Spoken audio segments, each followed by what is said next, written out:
জয় মা তারা। মা তারা অ্যাস্ট্রোলজি চ্যানেলের পক্ষ থেকে সবাইকে জানাই আন্তরিক শুভেচ্ছা। আজকে আমি বৃশ্চিক রাশির কিছু প্রতিকারের কথা বলবো। আপনারা অবশ্যই এই নিয়মগুলি মেনে চলুন। সার্বিকভাবে আপনাদের জীবনে উন্নতি একদিন না একদিন অবশ্যই ঘটে থাকবে। প্রথম প্রতিকার হলো যে দীক্ষা, গুরু দীক্ষা অবশ্যই নিতে হবে। এবং কোথায় নেবে এই গুরু দীক্ষা? সেটি হলো কোনো গৌড়ীয় মঠে কিংবা কালী মন্ত্র। এই দুটির ভিতরে যে কোনো একটি দীক্ষা অবশ্যই নেবেন। এবং দ্বিতীয় হলো যে গুরু মন্ত্র আপনাকে প্রতিদিন সন্ধ্যাবেলা কিংবা সকালবেলায় অবশ্যই জপ করতে হবে। এবং জপের শেষে যে জপ সমাপন মন্ত্র আছে, অবশ্যই এই মন্ত্র বলে জপ সমাপন করে একটু জল মাটিতে ফেলে দেবেন।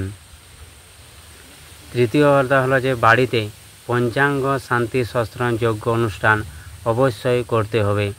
এর কারণ হলো যে 2012 সাল থেকে যে বৃশ্চিক রাশি জীবনে শনির সাড়ে সাথে চলে আসছে, কিংবা হয়তো অনেক বৃশ্চিক রাশির শনির সাড়ে সাথীর সঙ্গে রাহু বা কেতুর মহাদশাও চলেছে।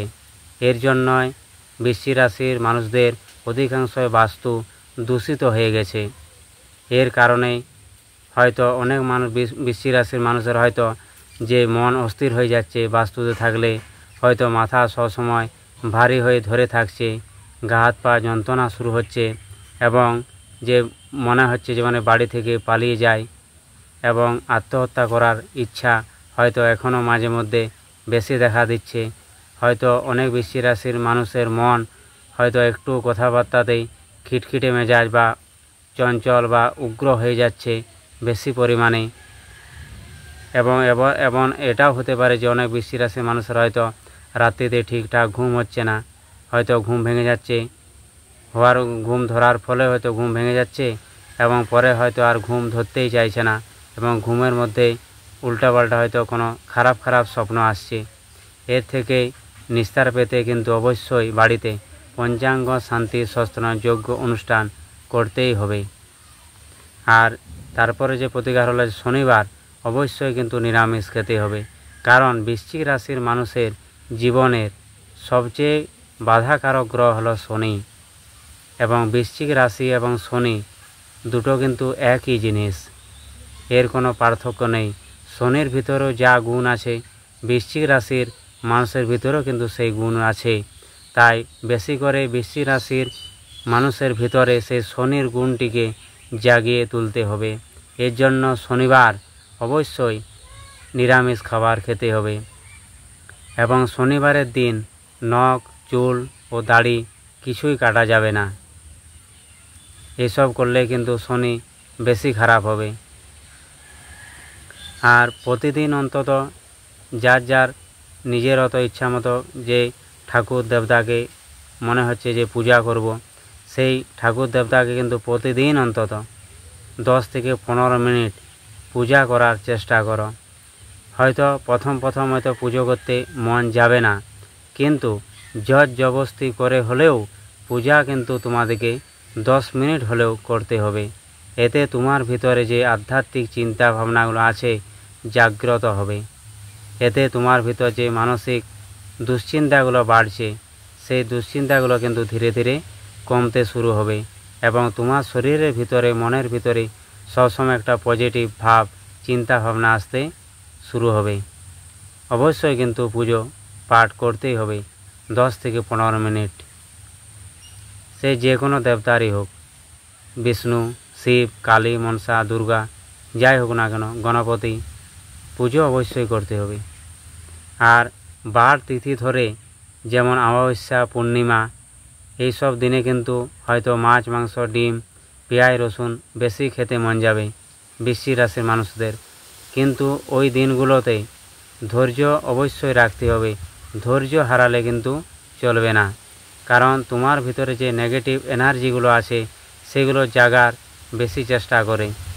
হয়তো এইসব খাবার খেলে তোমার ভিতরে হয়তো যে তমগুণের যে প্রভাবটা আছে, সেই তমগুণ প্রভাব কিন্তু বৃদ্ধি পাবে। এর ফলে শরীরে আলস্য বেশি আসবে, এবং আলস্য চলে এলে জীবনে কিছু কাজ তুমি সফল করতে পারবে না। অবশ্যই কিন্তু এই বাদ তিথিগুলো মানতেই হবে। আর তারপর হলো যে ব্রহ্ম মুহূর্তে অবশ্যই কিন্তু বিছানা ছেড়ে দিতে হবে। ভোর 4:30 বাজবে, বিছানা থেকে উঠে যেতে হবে এবং বিছানা উঠেই বসে নিজের হাতগুলি দর্শন করতে হবে। এইভাবে দর্শন করতে হবে, যে পুরো হাতে রেখা যা কিছু আছে দর্শন করে দেখতে হবে। গ্রহ নক্ষত্র শিরা উপশিরা সব কিছু দর্শন করতে হবে। এইভাবে দর্শন করা, তারপরে এইভাবে করে 3 বার করবে, ঘষবে, যেমন হাতের একটু গরম ভাব হয়, এবং এইভাবে তারপর এইভাবে করবে। এইসব করার পর তোমার দিন কিন্তু তুমি শুরু করো। তারপরে দেখো যে তোমার কোন কোন কাজে বাধা আসছে কি আসছে না। এই প্রতিকারগুলো করো, অবশ্যই ফল পাবে। আর রাত্রিতে কিন্তু যাদের দুধ খাওয়ার অভ্যাস আছে, সাদা দুধ, সেই দুধ কিন্তু তোমরা রাত্রিতে খাবে না। কারণ এই দুধ হলো চন্দ্রগ্রহের কারক। কারণ বৃশ্চিক রাশিতে চন্দ্র কিন্তু নিচস্থ, তাই রাত্রিতে দুধ খাওয়া মোটেও চলবে না। দুধ খেলেই কিন্তু বিপদ। দুধ খেলেই হয়তো ঘুম বেশি পাবে এবং মানসিক যে চিন্তাভাবনাগুলো বেশি নেগেটিভ হয়ে যাবে। দিনের বেলায় তুমি দুধ খাও, রাত্রিতে মোটেও কিন্তু দুধ খাওয়া চলবে না। আর হনুমান চালিসা রোজ একবার করে হলেও পড়ার চেষ্টা করো, রুটিন করে। ফল অবশ্যই আসবে। সন্ধ্যার সময় কিন্তু সন্ধ্যা ঠিক সূর্যাস্ত যাবে 6:30, 7টা, 7:30টার দিকে হাত পা ধুয়ে আসন পেতে বসে যাবে এবং পূর্ব দিকে বসবে। পূর্ব দিকে বসে হনুমানজির ধ্যান আগে করে নেবে। হনুমানজির ধ্যান করে রাম, লক্ষ্মণ, সীতা এদের একটু প্রণাম করে তারপরে তুমি হনুমান চল্লিশা পাঠ করো, রোজ একবার করে। অবশ্যই ফল আসবে। আর দ্বিতীয় কথা হলো যে যতটা সম্ভব সত্য কথা বলার চেষ্টা করো। জানি কলিযুগ, মিথ্যা কথা হয়তো বলতেই হবে, মিথ্যা কথা না বললে হয়তো বাঁচা যাবে না, কিন্তু যতটা সম্ভব হলো কমানোর চেষ্টা করো। আর কাউকে সম্মান করো বা না করো কিছুই আসে যায় না, কিন্তু নিজের মাকে অবশ্যই কিন্তু সম্মান করবে। কারণ তোমাদের মাই হলো তোমাদের আদি এবং অন্ত। আজ বৃশ্চিক রাশিতে আমাদের জন্ম এই কারণেই, হয়তো আমরা কোনো না কোনো জন্মে হয়তো মায়ের ঠিকমতো লালন পালন করতে পারিনি, তাই বৃশ্চিক রাশিতে চন্দ্র এবং মা খুব নিচস্থ হয়ে যায়। বৃশ্চিক রাশি মানুষের কেউ সাপোর্ট করুক বা না করুক, সবাই হয়তো ভুল বুঝে দূরে চলে যায়, কিন্তু মা সারা জীবন যতদিন বেঁচে থাকে বৃশ্চিক রাশির মানুষদের কিন্তু মঙ্গল কামনা করেই থাকে। তারা মরা পর্যন্ত কোনোদিন তাকে ছেড়ে যায় না। তাই কাউকে সম্মান করো বা না করো, মাকে সম্মান অবশ্যই কিন্তু করবে। কে কী করলো তাতে তোমার দেখার দরকার নেই। আর যদি নেশা কিছু থাকে, মদ, গাঁজা, বিড়ি, অবশ্যই কিন্তু এগুলোকে বর্জন করার চেষ্টা করো। আর সংসারের মধ্যে কিন্তু যদি থাকো, বইয়ের সঙ্গে অন্তত কথা কাটাকাটি বা বেশি উচ্চবাক্য করো না। কারণ বৃশ্চিক রাশির জীবনে বই হলো মারক গ্রহ। তাই বউ যদি একবার চলে যায়, মা হারালে হয়তো মা পাবে, কিন্তু বউ হারালে আর বউ পাওয়া যাবে না। কলিযুগে এমন একটা এখন জায়গায় চলে এসেছে, তাই বইয়ের সঙ্গে কিন্তু সম্পর্ক সবসময় ভালো রাখার চেষ্টা করো। তারপরে শ্বশুরবাড়ির লোকের সঙ্গে কিন্তু যদি ভুল বোঝাবুঝি, কথা কাটাকাটি হয়ে গেছে কোনো কারণে, সেগুলোকে মিটিয়ে নেওয়ার চেষ্টা করবে। আর চান করার সময় কিন্তু ঠান্ডা তেল অবশ্যই ব্যবহার করো। মাথায় দেবে ঠান্ডা তেল। এবং রাত্রিতে যদি তোমরা শুও, রাত্রিতে অবশ্যই কোনো একটা পারফিউম ব্যবহার করবে। আর বাড়িতে কিন্তু প্রতিদিন সকাল না হলেও সন্ধ্যাবেলা তো ধুনো দেওয়ার চেষ্টা করো। এতে কিন্তু বাড়ির ভিতর নেগেটিভ এনার্জিগুলো বাইরে বেরোবে এবং পজিটিভ এনার্জির বাড়িতে প্রবেশ করবে। আর একটা কথা বলবো যে হয়তো সেই কালো যে বিট নুনটা আছে, বিট নুন, ব্ল্যাক সল্ট, সেটা দিয়ে ঘর বাড়ি মেঝো পরিষ্কার করার চেষ্টা করো, খুব ভালো লাগবে। এটা করো, অবশ্যই ফল পাবে।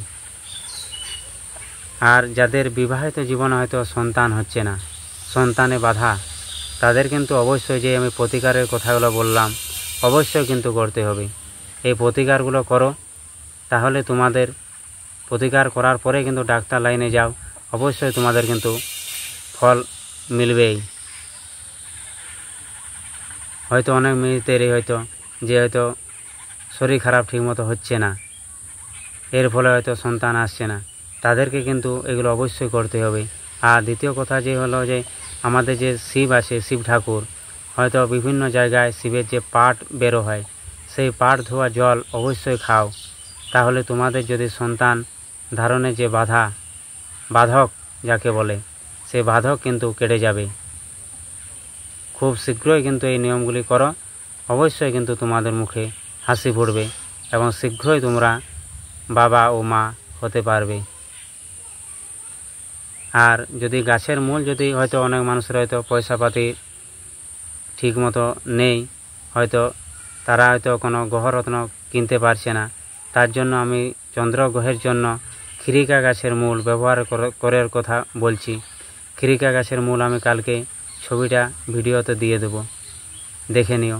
এই খিরিকা গাছের মূল সোমবারের দিন এক নিঃশ্বাসে গাছটাকে তুলতে হবে এবং এই এক নিঃশ্বাসে তোলার পরে তুলসী মঞ্চ যে আছে, তুলসী মঞ্চতে তাকে কিন্তু একটি রাত জাগাতে দিতে হবে। তারপরের দিন ওটিকে গঙ্গা জল দিয়ে ধুয়ে ভালো করে সাদা সুতো দিয়ে ডান হাতে ছেলেরা এবং বাঁ হাতে মেয়ে ছেলেরা ধারণ করবে এবং এটি কিন্তু 14 দিন অন্তর চেঞ্জ করতে হবে, শুকিয়ে গেলে চলবে না। এটা করো, অবশ্যই ফল হবে। আর হচ্ছে লাস্ট যে কথাটা সেটি হলো যে পদ্মাসনে বসে অনুলোম বিলোম ও কপালভাতি যে প্রাণায়াম আছে অবশ্যই করো, কারণ বৃশ্চিক রাশির মানুষের হচ্ছে সবচেয়ে বড় প্রতিকার হলো এই প্রাণায়াম যত করবে তোমাদের কিন্তু ভিতরে যে ইচ্ছা শক্তিগুলো আছে জাগ্রত হয়ে যাবে। এর অবশ্যই করো, দেখো তারপরে কাজ হচ্ছে কি হয় না, তারপর আমাকে কমেন্ট বক্সে অবশ্যই জানাবে। তাই আমি বলে এখানে ভিডিওটি শেষ করছি। আপনারা কিন্তু যে যে নিয়মগুলো বললাম অবশ্যই কিন্তু করবে, ফল অবশ্যই হবে। জয় মা তারা।